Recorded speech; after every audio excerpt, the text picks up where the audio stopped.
Wa salatu wa salam ala rasulillahi sallallahu alayhi wa sallam. Ceci par la grâce d'Allah, c'est la 15e assise Inch'Allah de ce devenir, les trois fondements de Cheikh Mohammed ibn Abdul Wahhab. Et nous sommes déjà sur le troisième fondement, le fait de connaître le prophète Mohammed sallallahu alayhi wa sallam. La hijra consiste à délaisser une terre de polythéisme pour se rendre à une terre d'islam. Délaisser une terre de polythéisme pour une terre d'islam est une obligation pour cette communauté et le restera jusqu'à l'avènement de l'heure. Le terme hijra en arabe dérive du mot hajar, qui est le délaissement. Du point de vue religieux, c'est ce qu'a affirmé le cheikh, délaisser une terre de polythéisme pour se rendre à une terre d'islam. Une terre de polythéisme est une terre où s'expriment les pratiques cultuelles mécréantes et où les pratiques culturelles islamiques comme l'appel à la prière en groupe, les fêtes religieuses, les prières du vendredi ne se manifestent pas de manière globale et généralisée. Le caractère global et généralisé de la chose a été volontairement cité afin de ne pas inclure les pays mécréants où les pratiques culturelles islamiques sont accomplies en cercle restreint par les minorités musulmanes. Ces pays mécréants ne deviennent donc pas terre d'islam en raison des pratiques culturelles islamiques accomplies par ces minorités. En effet, une terre d'islam est une terre où ces pratiques sont accomplies de manière globale et généralisée. La hijra est donc obligatoire pour tout croyant. Donc avec cette définition, le cheikh nous fait comprendre que le Bénin n'est pas un pays musulman. Non. La hijra est donc obligatoire pour tout croyant qui ne peut manifester clairement sa pratique religieuse en terre de mécréance. En effet, l'islam d'une personne n'est pas complet si elle ne peut clairement manifester sa religion, à moins qu'elle n'émigre. Or, tout ce qui est indispensable à la réalisation d'une obligation devient obligatoire. On a vu cette règle, n'est-ce pas? Non. Ma la yatibul wajibu illa bi fahuwa wajib. Quand tu as besoin de prendre l'eau pour faire les ablutions et aller à la prière, prendre l'eau donc devient obligatoire. Marcher devient obligatoire pour aller à la prière obligatoire. Non. La preuve à ce sujet réside dans la parole d'Allah subhanahu wa ta'ala. Ceux qui ont fait du tort à eux-mêmes, les anges enlèveront leurs âmes en disant: dans quelle situation étiez-vous? Ils dirent: nous étions impuissants sur terre. Alors les anges diront: la terre d'Allah n'était pas assez vaste pour vous permettre d'émigrer. Voilà ceux dont la destination est l'enfer et quelle mauvaise destination. Les anges, lorsqu'ils ont dit nous étions impuissants sur terre, les anges n'ont pas dit tu as menti. Donc c'est qu'ils étaient impuissants. Mais ce qu'ils devaient faire, c'est quitter cette terre-là pour une terre large. Non. À l'exception des faibles parmi les hommes, les femmes et les enfants incapables de voyager et ne trouvant aucun moyen, à ceux-là, il se peut qu'Allah subhanahu wa ta'ala pardonne et Allah est clément et pardonneur. Il y a dans ce verset une preuve concernant les personnes qui n'ont pas émigré, bien qu'en ayant eu les moyens et qui verront les anges enlever leur âme en leur faisant des reproches et en leur disant. Donc ici, la reproche est faite à qui? À ceux-là qui étaient dans des pays où ils ne pouvaient pas afficher leur religion, mais qui avaient les moyens de quitter cet endroit-là. Quant aux personnes persécutées qui sont dans l'incapacité d'émigrer, Allah leur a pardonné en raison de leur incapacité. Donc on a deux catégories de personnes. Toutes les deux catégories sont dans un endroit où ils ne peuvent pas appliquer leur religion. Une première catégorie a les moyens de quitter cet endroit, mais ne quitte pas. Le blâme est sur eux. Une deuxième catégorie n'a pas les moyens. Allah pardonne donc à ces gens-là. Allah subhanahu wa ta'ala dit aussi: ô mes serviteurs qui avaient cru, ma terre est vaste, adorez-moi donc. Al-Baghawi rahimahullah a dit: la raison pour laquelle ce verset a été révélé est que certains musulmans sont restés à la Mecque sans émigrer, alors Allah les a tout de même considérés croyants.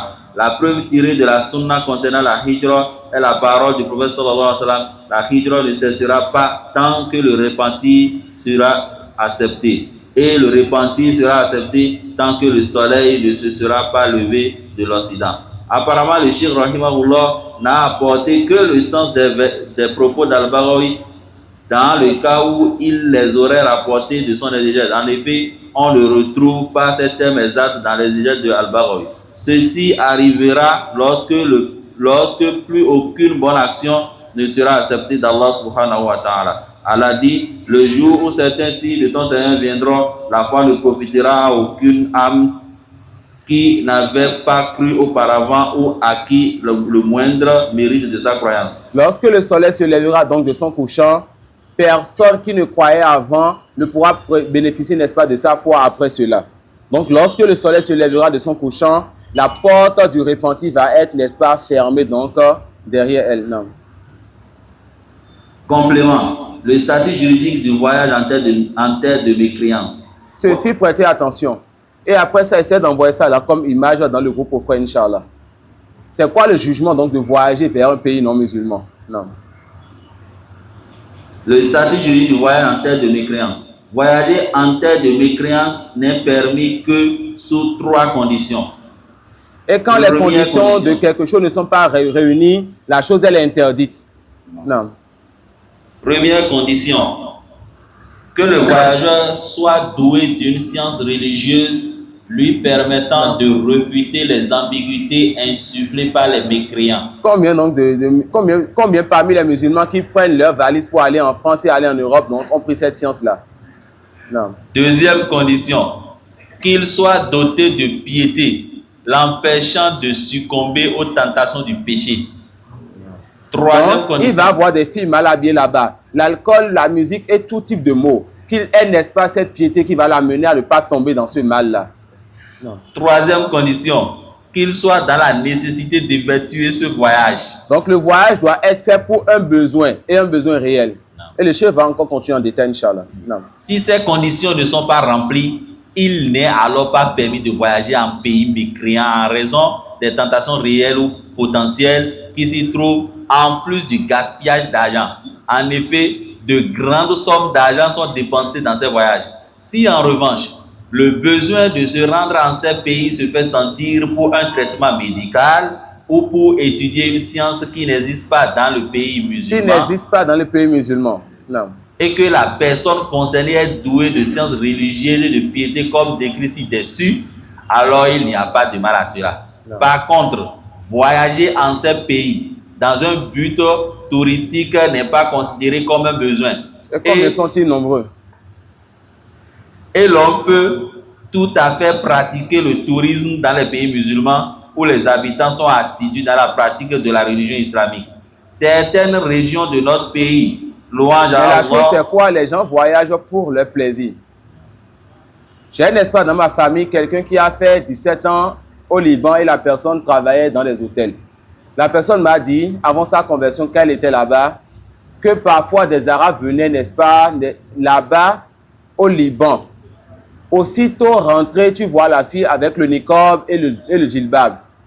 Et ensuite, c'est elle qui va sortir dans un autre vêtement. Tu les vois dans les casinos. Et c'est comme si elles sortent de leur pays de confort pour aller dans des endroits où on ne les connaît pas, afin de tomber dans tout type de perversité. Non. Non. Non.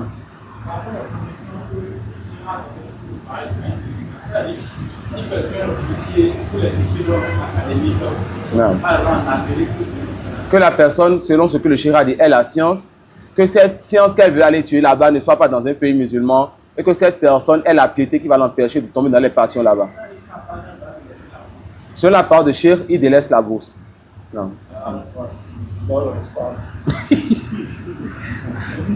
Et Allah nous éprouvera jusqu'à ce qu'il puisse garder, n'est-ce pas, ceux qui vont secourir sa religion.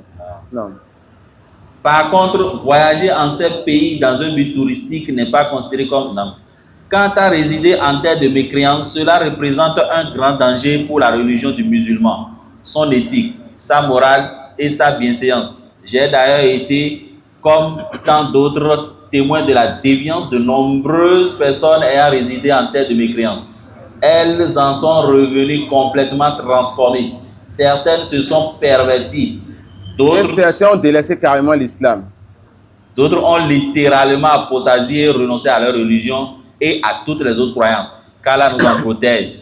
Au point de nier absolument toute croyance et de se moquer de la religion et de ses adeptes. Une fois là-bas, le mécréant qui est avec toi, qui est ton enseignant, qui est ton camarade, ton voisin, ton propriétaire et tout, à chaque fois, ils vont te montrer que c'est eux qui ont quelque chose de meilleur que toi. Et à un moment donné, tu vas te dire qu'ils ont quelque chose de toi. Et quand tu vois que quelqu'un est meilleur que toi, tu vas suivre cette personne, que tu le veuilles ou pas. Tu auras tes enfants donc là-bas, te marier là-bas, et tu vas donc partir et à la fin, tu as perdu ta religion, que tu le veuilles ou pas. Laquelle donc est la plus importante? Ce Bahamut qui est éphémère et qui n'a aucune valeur auprès d'Allah, ou n'est-ce pas une religion qui te donnera une vie éternelle et qui a tout donc toute sa valeur? Non. Il convient donc, il est même obligatoire de se préserver de ce désastre et d'imposer les conditions empêchant de sombrer dans de tels fléaux. Quant à résider en terre de mécréance, cela ne peut se faire qu'à deux conditions essentielles. C'est nous ça. Comme l'a dit donc le notre frère, c'est nous ça. D'accord? Les conditions pour qu'on puisse rester au Bénin, le chef veut nous dire si la religion est obligatoire pour nous ici ou pas. Non. La première condition est que le résident doit être sûr de pouvoir préserver sa religion. Et quand on dit religion, ce n'est pas seulement prier, faire le sacrifice et faire le jeûne, et faire les Eid, et dire je suis musulman, je porte l'espace, ma femme peut porter le niqab. Non. La première de ces choses, c'est ce à quoi Mohammed sallallahu alayhi wa sallam a appelé pendant 13 ans. Que tu sois capable de dire ta religion devant tout le monde sans avoir peur. C'est ça la base. Que tu puisses être sur la croyance de Qul huwa Allahu ahad. Dis Allah, il est unique. Que tu puisses déclarer ta croyance sans avoir peur de personne. Et sachez qu'on n'est pas encore à ce niveau au Bénin. Il y a un livre que je vous recommande, n'est-ce pas? Sittatu Mawadi' fi Sira. Et ça, on a eu enseigné l'année passée à Bamura, au nord. Les six événements importants dans la biographie du prophète sallallahu alayhi wa sallam, écrit par notre cheikh, le cheikh Mohammed ibn Abdul Wahhab, le même auteur, où il va te montrer 6 événements importants et il te citera, si je ne m'abuse, le deuxième événement, que l'animosité entre Quraysh et le prophète sallallahu alayhi wa sallam n'est pas juste due au fait qu'il est appelé à l'islam. Mais c'est quand il a commencé à dire que vous n'êtes sur rien, ce que vous adorez ne mérite pas l'adoration. Donc quand tu dis je vous appelle à l'islam, les non-musulmans n'ont pas encore de problème avec ça, jusqu'à ce que tu dises que le saint, le fétiche, la tombe, le gambala, le clincy, le torosu et tout ça que vous adorez ne peut ni accorder bien, repousser mal et ne mérite pas l'adoration. Là commence l'animosité. Ça peut aller. Là commence l'animosité. Non. Sittatu Mawadi' fi Sira. 6 événements importants dans la biographie. Écrit par Cheikh Mohammed ibn Abdul Wahhab, expliqué par Cheikh Al-Fawzan. Non. En ce sens qu'il doit être doté d'une science, d'une foi et d'une volonté lui assurant constance et fidélité à sa religion et l'éloignant de la déviance et de l'égarement.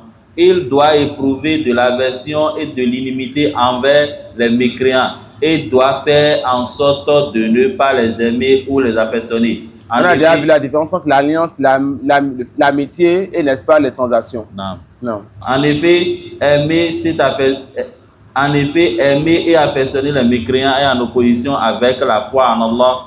Car nous aimons en Allah, nous aimons pour Allah et nous détestons en Allah, nous détestons pour Allah. Allah subhanahu wa ta'ala dit, tu ne trouveras pas un peuple qui croit en Allah et au jour dernier prendre pour alliés ceux qui s'opposent à Allah et à son messager, fussent-ils leur père, leur fils, leur frère ou les gens de la tribu. Allah subhanahu wa ta'ala dit aussi, ô les croyants, ne prenez pas pour alliés les juifs et les chrétiens, ils sont alliés les uns des autres. Et celui d'entre vous qui les prend pour alliés devient un des leurs. Allah subhanahu wa ta'ala ne guide certes pas les gens injustes. Tu verras d'ailleurs que ceux qui ont une maladie dans le cœur se précipitent vers eux et disent, nous craignons qu'un revers de fortune ne nous frappe. Mais il se peut qu'Allah subhanahu wa ta'ala fasse venir la victoire ou un ordre émanant de lui. Alors ils regretteront leurs pensées secrètes. On rapporte authentiquement que le prophète sallallahu alayhi wa sallam a dit, quiconque aime un peuple est un des leurs et l'on sera dans l'au-delà avec ceux qu'on a aimés. Aimer les ennemis d'Allah subhanahu wa ta'ala est un des plus graves dangers qui guette le musulman. En effet, les aimer, c'est les approuver, les suivre ou tout au moins ne pas condamner leur acte. C'est la raison pour laquelle le prophète sallallahu alayhi wa sallam a dit quiconque aime un peuple tout au moins ne pas condamner leur acte. Ou tout au moins ne pas condamner leur acte. Juste le fait de dire non, je ne veux pas dire que je vois. Qui suis-je donc? Pour dire qu'eux, ils sont des gens de l'enfer. Qui suis-je donc? Pour dire qu'eux, ils sont des mécréants. Cela est interdit donc dans notre religion. L'alliance et le désaveu. Al-wala ou al-bara. Non. La seconde condition est qu'il soit possible pour le résident de clairement manifester son appartenance religieuse en pratiquant son culte sans qu'on ne lui cause aucun problème. Ainsi, il ne doit pas être empêché d'accomplir les prières quotidiennes, la prière du vendredi, la prière en groupe, s'il y a avec lui d'autres personnes musulmanes priant en groupe et adeptes à accomplir la prière du vendredi. Et ça, de façon générale, Inch'Allah, on n'a pas de problème sur ça ici. Non. Inch'Allah. De même, il ne doit pas empêcher d'acquitter la zakat, d'accomplir le jeûne, le pèlerinage et les autres pratiques cultuelles. S'il ne peut accomplir ces rites, résider en terre de mécréance lui est alors interdit car l'immigration devient obligatoire pour lui.